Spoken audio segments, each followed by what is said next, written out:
to play it? Paint. Don't throw away that thing. I need it very, very well. What is the ticket? It's a ticket. Yeah, what? For the speeding.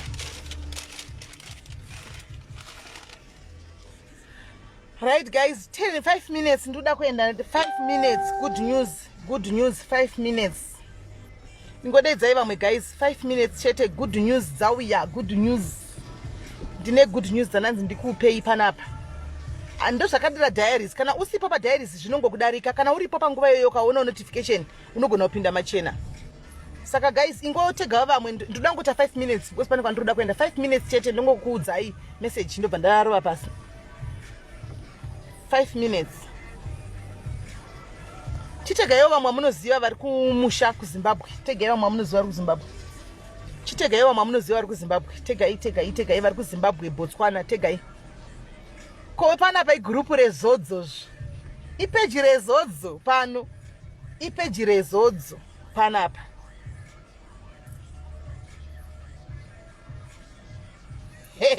Julie, iwewe ndichakurova neshamine munyu. Page rezodzo guys. Dedzai vamwe dedzai. Hanzi you are spelling us with legs. Munozonditengera data rangu. Munazobhadhara wifi one day. Guys, anyway, pane nyaya yakanaka iri panapa. Dedzai vanhu. Hey, zvakaoma. Dedzai vamwe guys. Dedzai chai fast guys. Ndoda kufamba. Yes maitana. Dedzai vamwe guys, ndikupei message. Mwari vanonakidza. Mwari ndo vanonakidza manje. Mwari ndo vanonati Mwari vane power. Mwari avagari kujeni kwemunhu. Right guys, tichiri pamwe chete handitika. Ndati ndichingoburuka pa live panapa paipa ndapinda mushopu ndabva ndareceive ma calls too. Ndareceive 2 calls. Munazoita Mwari saka ndichagara ndichikuita ma live chete kuti ma calls aramba chingouya. Animona. Ndichagara ndichikuita ma live kuti vari ma calls murambe muchikondifonera. Mune good news chete. Animona. Ndichikoda good news. Ndati kungoda. Mabel diwe relax. Unonzwa relax watete. Takalani Taki, I'm happy. Nasinda kuona. I'm happy Takalani. I love you so much. Auziye ku Takalani akaita shamwari yangu Bodhara guys. She has been my friend for quite a long time. Na ndisingamunzwisisi mukadzi Takalani because it's a straight talker. Ndakazonyatso mustada zvakanaka ndikazonyatso munzwisisa. I like this lady. Ndinomufarira zvisingatoiti. Right. Guys, ndati nchipedza panapa ndabva ndareceive 2 calls right from the UK.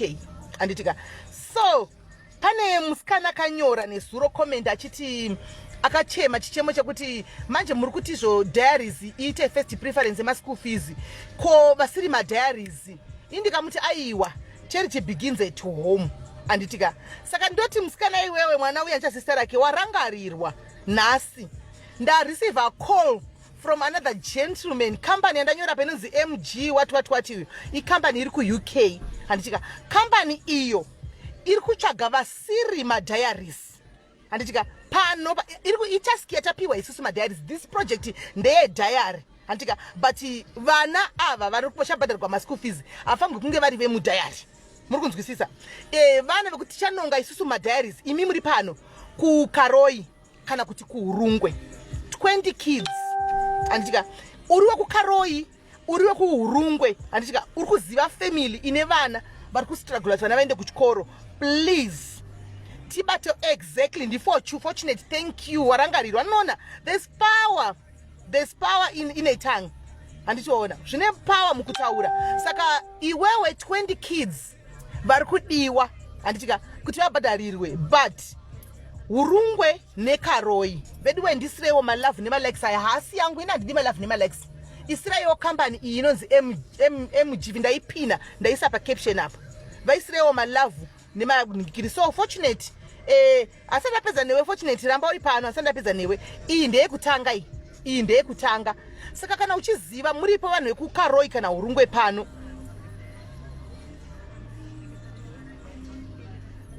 Linda Brooks shuwa here takaladi mabasa vasikamudzwisisi haya takaladi mabasa right so guys kana uchiziva urungwe kana karoi handichika pari kuda vana vane school fees hazvina basa ita reach out kune family yauri kuziva iyoyo iwewo wogona kuvatungamirira wovaunza kuma-admin anditika mobata admin anditika admin oita sei admin oita process yacho yese ikambani iri kuuk ishi yandibata project ndeyedu yediaries saka andiselina treasurer wediaries please nyorai mubhuku renyu rera munonyora iproject imwe yauya iyi yediaries right tichipedza ipapo kwaita amai makozo changopinda same time kuda nchidropa imwe chipinda paita amai vari kuamerica amai vari kuamerica zvakare vari kuda anditika kana une havana vehama yako vari kustragulawo pano padiaries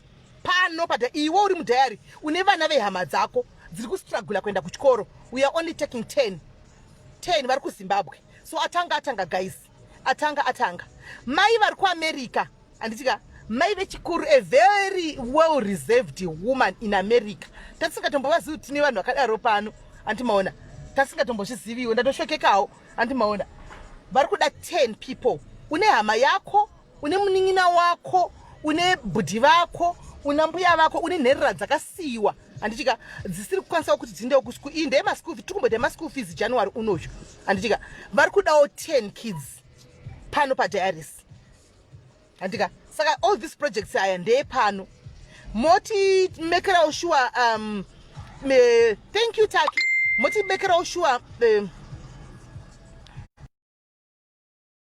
tibatsirawo kuti muite sei munze ningirikiri munze mobata admin motibatsirawo kuti munyore anditika mutibatsirewo kuti munyore anditimaona tibatsirewo kuti munyore anditimaona project imwe yauya ishi saka mwari ndimwari vakanaka ndimunoona mwari vanokudzai kuti vanoisa smile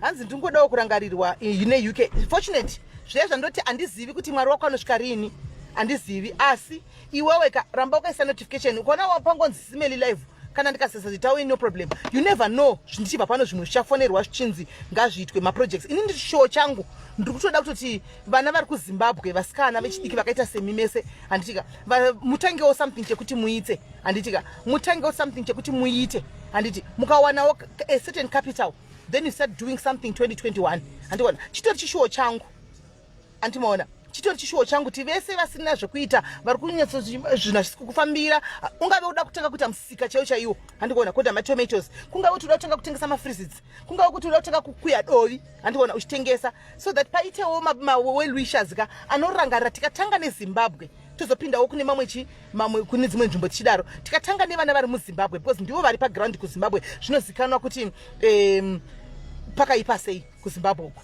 then votiwanirwawo maprojects avo andimaona avanotanga kuti vazviitirewo kuZimbabwe vachiinvesta mari yavo vachiita zvinhu zvakadaro tinavo vana vari kuZimbabwe anditimaona not January the whole of next year andimaona the whole of next year saka tinozodawo vari kuZimbabwe saka kana muripo madiaries vari kuda kumbobatawo kana kutorawo kana 3 vana vari kuZimbabwe vari pano kuti vamubatsirewo kuti vawane kutengesa mafreezes mavegetable kana chii anditika you are welcome you are welcome you are welcome please ndo zvatiri kuda mwana 31 achisvika tinenge tatopedza nezvekutaura kana anything tinenge takuita focus nenyaya dzedu tinenge takufamba nebhora manje hatichamiri handimaona tinenge takutoenda enda tisi kuzodzokera masoro enda tisi kumira tiri kutongoita hedu majokisi atiri kuita aya tichitamba tichifara kusvikira panhingirikira pada friday achingotanga chete tatove kutofamba nebhora tisi kumira 2021 kuchaitika zvakawanda and I'm praying every day kuna mwari kuti 2021 munhu wese ndoda kuti muzodzokawo pano nematestimony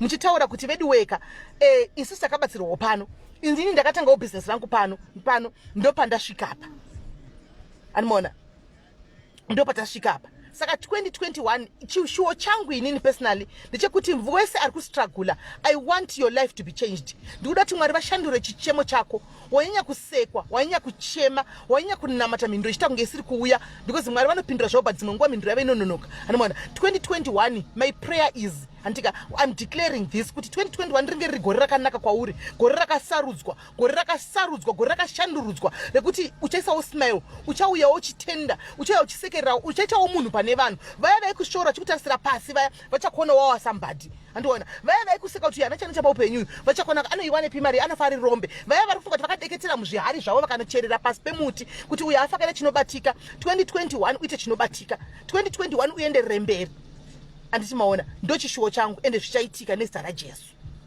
In the name of Jesus zvichaitika. Satani achida asingadi achasvotwa chete. Satani uchasvotwa ako. Satani uchamera ako nyanga asi nyanga dzako hadzibai because iwe hauna nyanga. Anditi maona. Saka chishuwo changu vari kuZimbabwe ndinotogara ndichikurangarira ndoda kuti chikatanga one kuZimbabwe tozopindirawo maybe vanenge vari vana South Africa vakaomerwawo vaya vanosekwa vachinzi varimi mukuku tombovarangarirawo futi. Mwari ambovasimudzawo vambobudawo mumukuku imomo. Anditi maona. Saka zvinhu zvandeni ndichingoshuvirawo tikapedza nevekuZimbabwe topindawo vari mumukuku vanoshorwa vaya vakashoreka vaya vanotarisirwa pasi vaya vasina pekutangira vaya. Andimaona tombomborangarirwawo vaite something. Andimaona. Saka ndozvandanga ndangoya nazvo guys. Musakanganwe please. Chiregai kuudza inini Janet chitobatai andiselina muchinovapa vachakudzai kuti kunodiwa chine chizvo kuchikoro zvachona andika ofuti zvinhu zviri common base tare mwana surname yemwana class yaari chikoro chaari ne headmaster phone number ya headmaster and then motangira totangira ipapo anditi maona. Saka ndozvatenge chida kuti tionesane.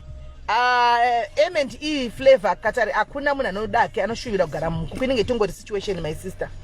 Akuna anoshuvira kuti ndoda kugara mumukuku inenge ichitongori situation inenge ichitongokuita kuti ugare imomo because the rentals are cheap because tinoziva mikuku tinayo kunoku madisadvantage emukuku. Unoona mapisira kuri kuita kunoku mukuku iwoyo unenge uchipisa zvokuti kana mumba macho hamuvatiki chero hazviiti zvinhu zvese zvinenge zvichipisa mumazenge. Ukabuda panze kana ukatonhora unotonhora zvokuti haupavatiki futi. Anditiona.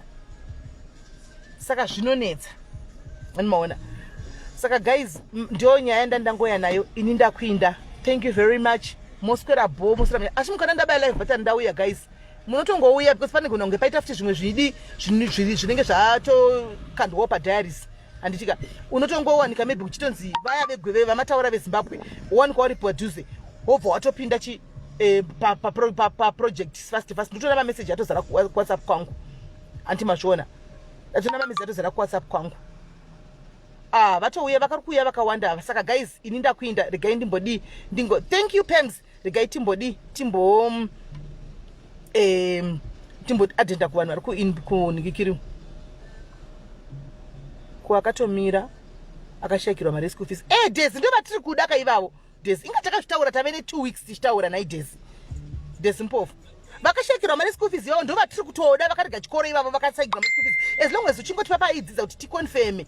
Antiona kuti chokwadi mwana akanga adi atedza kuya kuchikoro because anga aningirira anga asina school fees ndo vatiri kutoda ivavo ndo vatiri kutotsvaga ivavo ndo vatiri kutotsvaga ivo vaya. Andichimaona. So guys bless you moswera munyasha nditika love you guys love you. Anyway makambani tioneiwo makambani rambai muchiunza makambani tioneiwo vaning'ina vangu vari kuZimbabwe onaiwo vaning'ina makambani please nongaiwo chero 5 mutange nekuti tikangoti 555 vachisumudzirwa chero vakapiwa ma50 $100 they can start something. Onaiwo vaning'ina vari kuZimbabwe ava guys onaiwo vaning'ina vedu vari kuZimbabwe onaiwo makambani tioneiwo vaningi vakambani ari kuZimbabwe tioneiwo tine vaning'ina vari pano vanasikana vamwe vacho vakutosvika pakutofunga kuti kutengesa muviri kuri nani because haana pekutangira haana mari yestart otonasa kuti ndinondodini rega nditengese muviri tioneiwo vedu we peji redu ndira izvozvo tioneiwo varipo vana tinavo pano. Thank you very much guys. God bless you. Moswera bo.